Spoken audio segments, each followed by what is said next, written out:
땅을 정복하는 복을 받습니다. 온유하는 자가 땅을 정복하는 복을 받습니다. 이런 제목으로 말씀을 드리고자 합니다.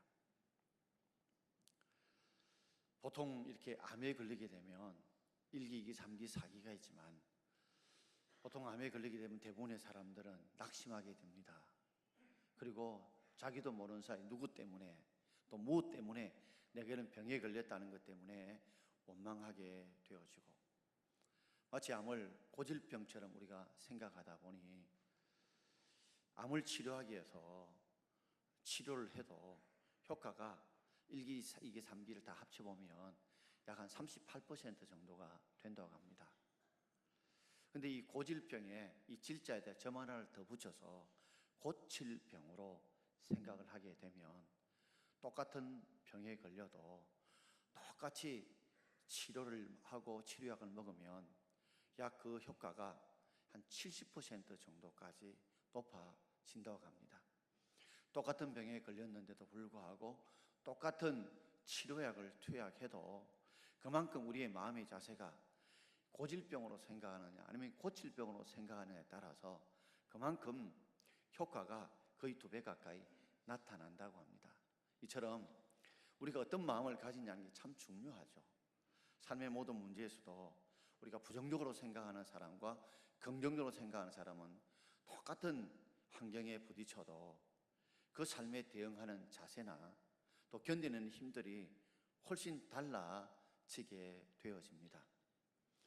우리가 산상순을 우리가 묵상하면서 팔복을 공부하면서 오늘 세 번째 온유한 자를 공부하는데, 이 말씀은 반드시 단계가 있습니다. 첫 번째 팔복이 뭡니까? 심령이 가난한 자는 복이 있나니 천국이 그들의 것이다 그랬습니다. 심령이 가난하다는 말은 쉽게 표현하면 내가 하나님 앞에 철저하게 하나님 앞에 내가 죄인이다 하는 거, 그걸 인정하고 고백하는 거예요. 그런 자가 천국이 그들의 것이 된다는 말은 우리가 죽어 천국 간다는 그 의미보다는 바로 천국의 주인 되신 주님이 내 인생의 주인이 된다는 거죠. 내가 철저히 죄인인 줄 알면 예수님만이 나의 구원자 되신 줄 알고 그분을 모시게 되고 내 마음의 중심에 섬기게 되어진다는 것입니다. 그런 사람들은 바로 애통하게 되어 있죠. 두 번째 복이 애통하는 자는 복이 있나니 그들이 위로를 받는다고 그랬는데, 철저히 자신이 죄인 줄 아는 사람은요 그 죄를 철저하게 하나님 앞에 다 내어놓고 애통하며 회개하게 됩니다. 그럴 때 하나님의 치유와 용서의 그런 위로의 복을 받게 되어지죠. 오늘 세 번째 온유한 자가 받는 복을 말씀하고 있는데, 이 온유라는 말은 우리가 오늘 깊이 새겨야 될 말입니다. 왜냐하면 그냥 이 말씀이 온유하다 하는 우리가 일반적으로 생각하는 그 느낌과는 달리 더 깊은 의미가 이 속에 담겨 있기 때문에 오늘 말씀에 한번 집중할 수 있는 저와 여러분 되길 바랍니다. 두 가지로 말씀을 드리고자 합니다. 첫 번째는 온유한 자의 의미입니다. 오늘 마태복음 5장 5절 우리 전반절을 함께 읽겠습니다. 온유한 자는 복이 있나니 그랬습니다. 온유한 자가 복이 있다. 이 온유라는 말을 우리 한자로 말하자면 따뜻할 온, 부드러울 유죠. 사람이 따뜻하고 부드럽다. 우리는 외유내강 같은 사람이죠. 그런데 이 온유의 그 드러난 부분은 따뜻하고 부드럽지만 그 본질에 가보면 이 온유라는 의미는 더 깊은 의미가 들어 있습니다. 이 온유라는 말을 헬라어 원문에 보면 프라우스라고 이야기합니다. 여자의 브라우스가 아니고 프라우스. 이 프라우스라는 말인데, 이 프라우스라는 말은 아주 사나운 짐승들을 길들일 때 사용하는 말입니다.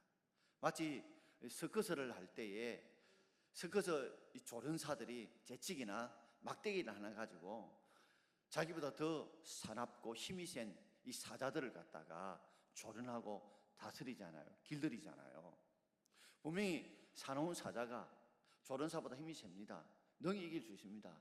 그럼에도 불구하고 이 조련사의 말에 주인인 줄 알고 순종하고 그 말에 길들여질 때, 그때 바로 프라우스라는 온유라는 말을 쓴다는 말이에요. 그러니까 맹수가 아주 사납죠. 강력한 힘을 가지고 있어요. 사람을 물어뜯어 죽일 수 있고 고통을 줄 수 있음에도 불구하고 그렇게 그 마음속에 따뜻하고 부드러운 마음을 가진 이유는 바로 조련사가 주인이라는 걸 알고 그 말에 순종하기 때문에 그렇습니다. 우리가 야생마를 보게 되면요, 자기 가고 싶은 대로, 원하는 대로, 원하는 속도로 막 달려가요. 이 야생마가 명마가 되려면요, 반드시 말을 탄 주인이 원하는 곳으로, 원하는 방향으로, 원하는 속도로 달려줄 때에 그게 바로 명마죠.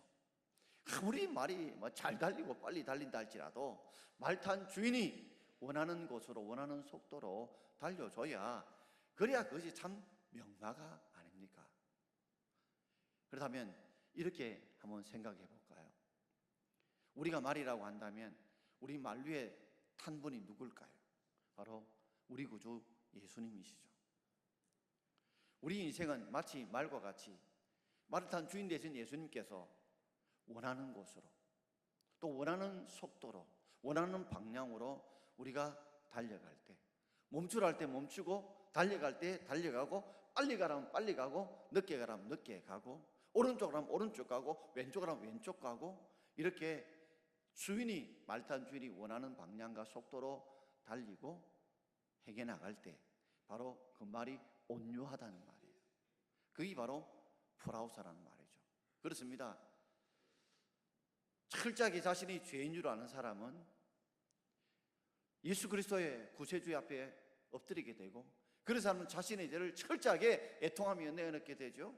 그런 사람은 이제 인생의 주인이 내가 아니라 바로 예수님께서 내 인생의 주인이신 줄 알고 그분의 말씀에 귀를 기울이고 그분 말씀에 순종하는 사람, 그 사람은 온유한 사람이고, 드러난 부분이 따뜻하고 부드러워 보이는 이유는 바로 주인의 말씀에 철저히 순종하며 살아가기 때문에 그 사람이 온유한 사람입니다.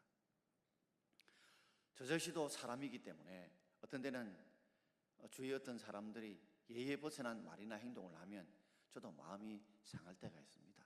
어떤 때는 나도 모르는 사이에 분노가 나서 화를 낼 때도 있습니다. 어떤 때는 내가 참 은혜가 되면, 내 속에 은혜가 좀 가득하면 그걸 참고 견뎌 이겨 나가곤 합니다. 모세도 아마 그와 같았을 것입니다. 모세가 온유한 사람이라 했는데 원래 온유한 사람은 아니었어요. 모세가 분노했던 사건이 등장하는데 출애굽기 2장에 보면 그의 나이 40살 때에 애굽의 왕자에 있었을 때에 그가 분노했던 사건이 등장합니다. 애굽의 왕자로서 권력의 힘도 가지고 있었고 육신의 힘도 가지고 있었어요. 뒤늦게 자신이 히브리인 유대인이라는 걸 깨닫고 고통받고 억울함 속에 노예로 살아가는 자기 민족의 불쌍한 모습을 늘 마음에 긍휼한 마음을 가지고 있었는데, 애굽의 군사가 고통과 아픔 속에 있는 유대인들이 이 노동하는 현장을 채찍을 가하며 고통과 핍박을 주자 그 속에 어려운 분노가 일어나게 됩니다. 그래서 그는 자신의 주먹으로, 자신의 힘으로 그 애굽 군사를 때립니다. 그러나 자신의 힘과 감정을 조절하지 못해서 결국에는 심하게 때림으로 그 애굽 군사가 죽고 맙니다. 그는 자신이 가지고 있는 힘을 가지고서, 그의 권력의 힘과 그 육신의 힘을 가지고 그 감정을 잘 다스리지 못해서 여러분 분노를 가졌지만 온유한 사람은 되지 못했습니다. 그래서 40년이 흘렀습니다. 미디안 광야에 처가살이하며 철저하게 자신이 낮아져서 정말 보잘것없이 초라한 자신이 되었을 때, 그때 출애굽기 32장에 보면 모세가 시내산에 올라가서 십계명을 받으러 올라갔습니다. 그리고 내려오자 끔찍한 일이 벌어졌습니다. 그렇게 믿었던 형 아론을 중심으로 이스라엘 백성들이 금을 모아가지고 금송아지를 만들어 놓고 이것이 우리를 애굽에서 인도해내었다고 그렇게 거기 엎드립니다. 그는 견디지 못하여서 십계명 돌판을 깨뜨립니다. 그러나 자신이 가지고 있는 그 힘을 가지고, 자신이 가지고 있는 그 힘을 가지고서 그 이스라엘 백성들을 치지 않았습니다. 심판하지 않았습니다. 하나님께 맡겼습니다. 온유한 삶으로 변해가죠. 그러다 결정적으로 하나님께서 모세가 온유하다고 인정한 사건이 나오는데 그것이 민수기 32장에 등장하고 있습니다. 민수기 32장의 2절 3절 우리 같이 한번 읽어보겠습니다. 그들이 이르되 여호와께서 모세와 여호와만 말씀하셨느냐, 우리와도 말씀하지 아니하셨느냐 하며 여호와께서 이 말을 들으셨더라. 이 사람 모세는 온유함이 지면의 모든 사람보다 더하더라. 아멘. 이 민수기 12장 사건은 바로 모세 재혼 사건 때문에 발생합니다. 모세가 재혼을 했는데 그 재혼한 여자가 구스 이디오피아의 피부가 아주 검은 여인과 재혼을 하게 되었습니다. 혈통을 중요하는 유대인들, 그 유대인들은 특별히 이 모세의 형이었던 아론과 누나였던 미리암은 모세가 구스 여인과 재혼한 것에 대해서 너무 싫어했습니다. 왜냐하면 혈통을 중시하는데, 아니 이스라엘에도 여자들이 많은데 왜 하필 이방 여인과 결혼을 하느냐. 그렇기 때문에 문제거리, 시비거리가 충분히 될 수 있었어요. 그런데 사실 더 깊이 들어가 보면 재혼 사건은 한 끈앞풀에 불과하고 그 안에 몸통은 따로 있었다는 거죠. 그들이 누굽니까? 바로 아론과 미리암이죠. 그들이 여호와께 이르되 여호와께서 모세만 말씀하셨느냐, 하나님이 모세만 지도를 하셨느냐, 하나님께서 모세만 대화를 하셨느냐. 아론과도 하나님께서 처음에 모세를 조력할 때 대화를 하셨죠. 그러나 광야를 나오면서 하나님께서 아론과 미리암과 대화했다는 장면이, 말씀하시는 내용이 나오지 않습니다. 그런데 이 미리암과 아론이, 누나와 형이 뭐라고 말하냐면 우리와도 여호와께서 말씀하지 아니하셨느냐라고 거짓말을 해요. 이 말은 뭡니까? 동생이었던 이 모세가 이스라엘 나라를 이끌어가는 지도를 가지고 있으니까 거기에 대해서 속으로는 싫었던 것입니다. 나도 얼마든지 모세보다 말 잘하는데, 나도 얼마든지 누나인데 그 지도력을 함께 나누고 싶었고 자신이 그 지도력을 이어받고 싶은 이 미리암과 아론이 하나님께 모세만 이야기했더냐, 우리와도 말씀하지 않았냐고 백성들이 이야기를 함으로써 자신도 하나님이 택한 지도자라는 것을 증명하려고 했는데, 그 다음 성경 구절에 딱 이런 말씀이 기록되어 있죠. 뭐라고요? 여호와께서 이 말을 들으셨더라. 여호와께서 이 말을 들으셨더라. 이 거짓말을 하나님께서 듣고 계셨다는 겁니다. 그래서 하나님께서 그 더 주동자였던 미리암을 하나님이 친히 치셨어요. 문둥병자로 만드셨어요.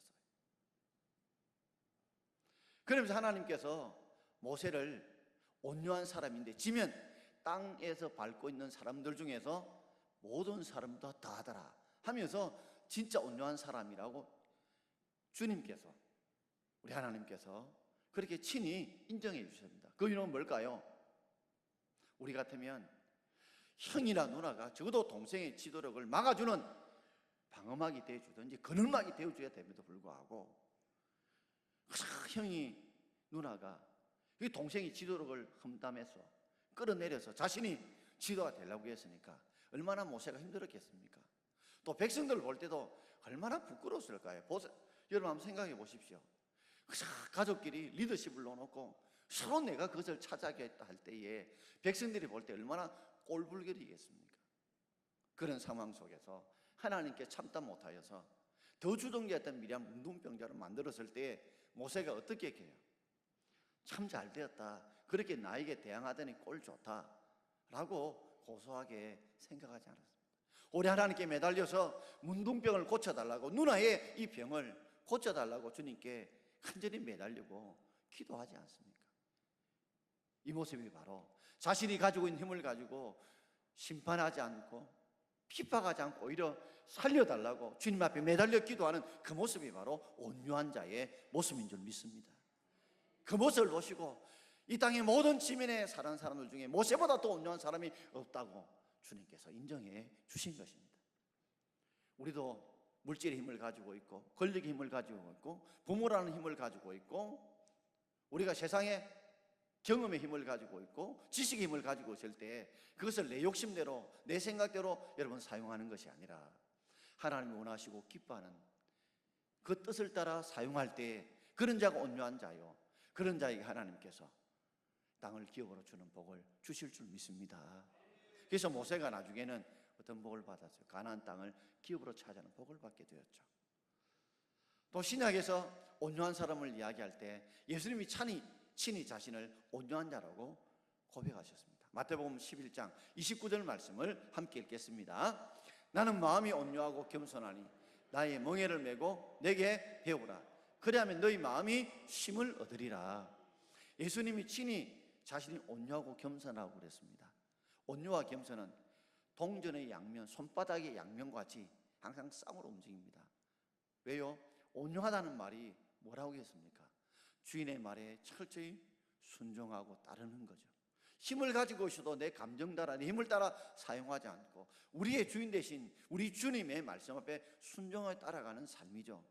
예수님은 하나님 아버지의 말씀에 철저히 그 명령과 뜻을 따라 순종해 살아가니 그 온유한 자요, 온유한 자는 겸손할 수밖에 없죠. 그렇기 때문에 예수님 나의 멍에, 나의 십자가, 나의 말씀의 가르침을 메고 그 말씀을 수용하고 내게 배우라.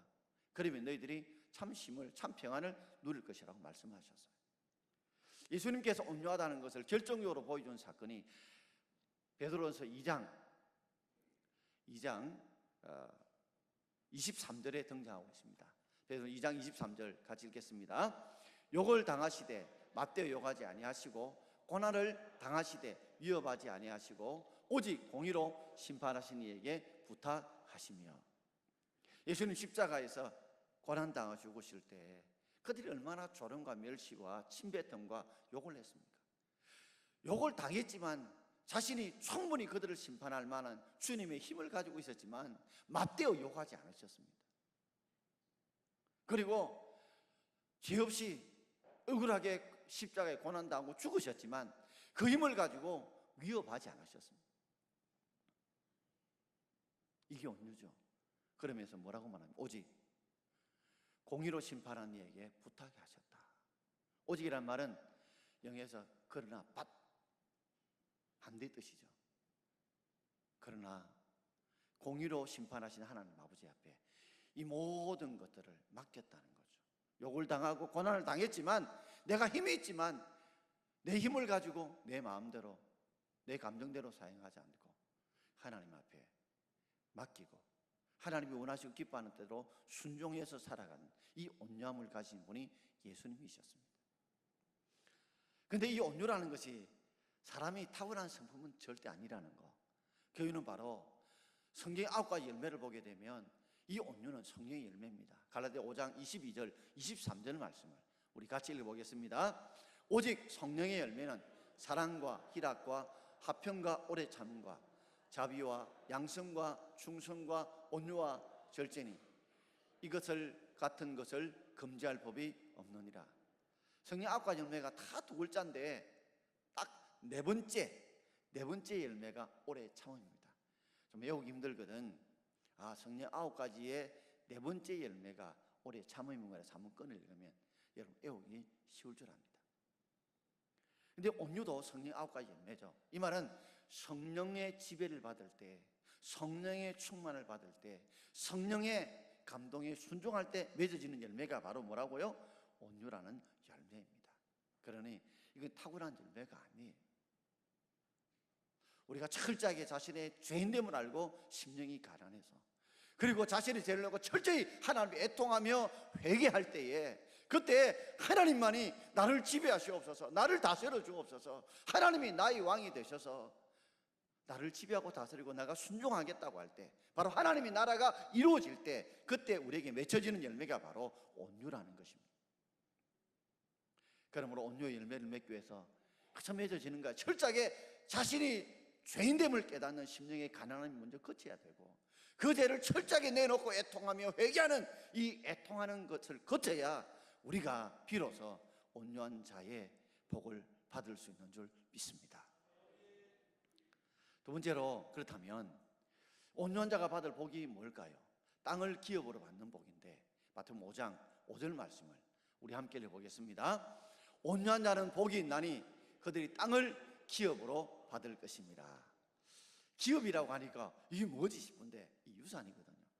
우리 중소기업이나 대기업에 아버지가 만약에 그 기업을 일구었다면 아들에게 이제 넘겨지지 않습니까? 그러므로 이 기업이라는 말은 유산이라는 뜻이고, 기업을 받는다는 것은 유산을 상속을 받는다는 그런 의미입니다.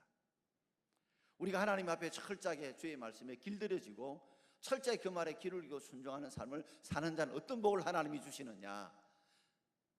그 땅을 기업으로 얻는, 유산으로 받는 복을 주신다는 거죠.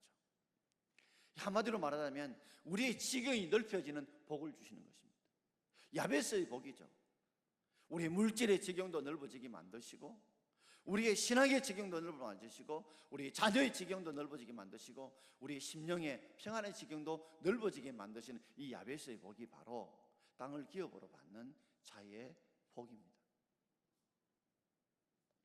땅이라고 하니까 꼭 땅만 있는 건 아니죠. 한국 사람은 땅 좋아합니다. 그래서 땅 가지면 땅땅거리고 살려고 그러는데, 이 땅은 마음이라고 생각할 수 있습니다. 정말 온유한 자가, 온유한 사람이 그 사람들의 마음 심령을 차지하고 정복합니다. 세상의 정복 공식은 강한 자가 세상을 정복한다, 승리한다고 하지만 성경은 절대 그렇게 말하고 있지 않습니다. 왜냐하면 독재자들의 말로와 처우를 보십시오. 모든 걸 다 가진 것 같지만 나중에는요 다 잃어버리게 되는 모습을 보게 됩니다. 진정 강한 자는 어떤 자예요? 온유한 자예요. 온유한 자가 바로 땅을 기업으로 받는 복을 받게 될 줄 믿습니다. 나폴레옹이 마지막 전투에서 그가 포로로 잡혀서 저 아프리카의 저 서쪽에 앙골라에서 멀게 떨어져 있는 세인트 헬레나 섬에 유배를 당했습니다. 거기서 6년 동안 유배를 당하다 죽었죠. 그러면 그가 죽기 전에 했던 말이 그렇습니다. 나는 실패자고 예수는 승리자다. 나는 유럽 대륙을 무력으로 정복하려고 하다 결국에는 이 초라한 세인트 헬레나 섬에 유배되어 죽어가고 있지만, 예수는 십자가의 사랑으로 온유한 마음을 품어 세상의 사람들의 마음을 정복했다고 나폴레옹이 고백한 것처럼, 우리는 세상의 칼과 힘으로, 총으로 세상을 정복하는 것이 아니라 우리가 복음으로, 사랑으로, 온유함으로 세상을 지배하고 다스릴 수 있는 저와 여러분 되기를 주의 이름으로 축원합니다. 세계 2차 대전에 아주 하면 떠오르는 세 명의 인물이 있습니다. 하나는 독일의 바로 히틀러고, 또 한 사람은 이탈리아의 무솔리니고, 또 한 사람은 영국의 처칠입니다. 어떤 한 사람이 재미있게 이 세 사람을 풍자하면서 이런 이야기를 했어요. 독일의 히틀러와 이탈리아의 무솔리니와 그리고 영국의 처칠이 길을 걸어가고 있었는데 서로 내기를 했답니다. 뭘 내기냐면 마침 걸어가다가 연못에 하나 있었는데 그 연못에 물고기가 한 마리가 있었대요.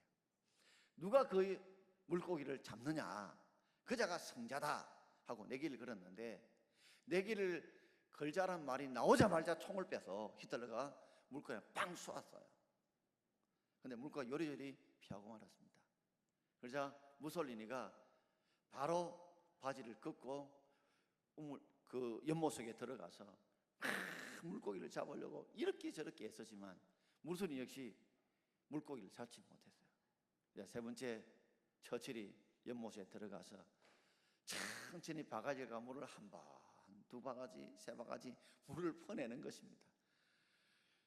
보니까 히틀러가, 무솔리가 너무 이거는 택도 안 되는 방같이 보이는데 결국에는 연못에 물을 다 빼내고 물고기를 누가 잡았을까요? 처칠이 물고기를 잡은 거예요. 이것이 세계 2차 대전에 우리가 어떤 자가 세계를 정복한다는 걸 보여주는 거죠.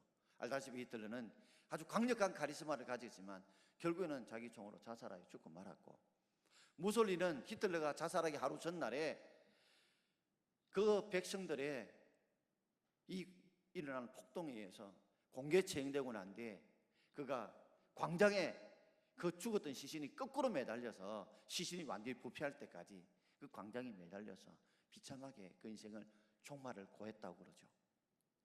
그러나 인내하며 포기하지 않고 하나님께 매달리며 함께 기도했던, 하나님 의지했던 처칠, 영국의 영웅이 되고 세계의 영웅이 되어서 결국에는 이 처칠이 이 히틀러와 무솔리니를 이기고 승리하게 된 것처럼, 여러분 우리의 삶에 있어서 철저하게 하나님 앞에 우리가 철저하게 순종하는 사람은 온유할 수밖에 없어요. 그런 자를 하나님이 세상을 정복하고 다스릴 수 있도록 은혜와 복을 주실 줄 믿습니다. 저는 이야기하면 꼭 떠오르는 이야기가 생각나요. 노자의 스승이 상룡입니다. 상룡이라는 스승이 있는데 이 상룡이 이제 죽음이 가까이 왔어요. 노안으로 이제 죽게 되었는데 그때 죽게 될 때 노자가 막 스승인 상룡에 매달렸습니다. 스승님, 마지막 죽기 전에 교훈을 좀 남겨주십시오. 내가 꼭 붙들어야 될 교훈을 좀 가르쳐 주십시오 라고 매달렸대요. 매달리자 힘없이 지금 침상에서 죽음을 기다리던 그 상룡 입을 벌렸어요. 그리고 내 이빨이 몇 개 남았느냐라고 그 제자였던 노자에게 물었어요. 그래서 노자가 그랬습니다. 스승님, 이빨이 하나도 없습니다. 그래, 그러면 내 혓바닥은 있느냐 물었어요. 이 혓바닥은 남아 있습니다 그랬대요. 그래서 스승인 상룡이 노자에게 이 말의 의미를 알겠느냐 했더니, 스승님, 결국 강한 것이 지고 부드러운 것이 이긴다는 말 아닙니까? 그래, 맞다, 그 말이다. 이것이 세상의 이치고 원리다. 내가 너에게 꼭 해주고 싶은 말이다 그랬다고 합니다. 그렇습니다. 우리 혀는요, 치아에 의해서 수없이 씹히고 밟힙니다. 그런데 혹시 죽을 때 혓바닥 빠져서 죽었다는 분 들어보셨습니까, 여러분? 혓바닥 빠져가 죽은 분 들어보셨어요? 결국 나이 들면 이빨이 빠지지, 치아가 빠지지 혓바닥이 빠지는 건 없지요. 이리 씹히고 저리 씹혀도 결국 부드러움이 강함을 이긴다는 비유를 스승인 상룡이 제자였던 노자에게 해주었답니다.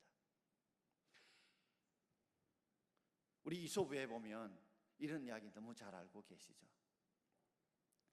햇님과 바람이 누가 더 강하냐 내기하자. 그래서 마침 두꺼운 외투를 입은 사람이 걸어갈 때 저 외투를 벗기는 사람이 이긴다 해서 바람이 강력한 바람을 불자 외투비상 더 외투를 꼭 붙들죠. 그래서 햇님이 따뜻한 햇빛을 계속 주자 아이도와에서 옷을 벗었다는 이솝과 아시죠? 결국 강력한 세찬 바람들이 이기는 것이 아니라 부드럽고 따뜻한 햇빛과 같은 것들이 이긴다는 겁니다. 이 땅에 세상이 주도할 교회 주도를 보십시오. 카리스마 있다고 하는 사람들 보면 그것이 다 그렇게 비참하게 남아갑니다. 그러나 정말 약하게 보이고 어떻게 보면 나약해 보일지라도 섬기면서 그리고 주의 말씀에 순종한 이 주도자들의 것은 아름답습니다. 모세는 결국에는 이 온유했던 모세를 통해 하나님께서 가나안 땅을 정복하게 만드셨고, 온유했던 예수님을 통해서 이 땅에 이 백성의 구원을 이루는 역사를 이루어가지 않았습니까?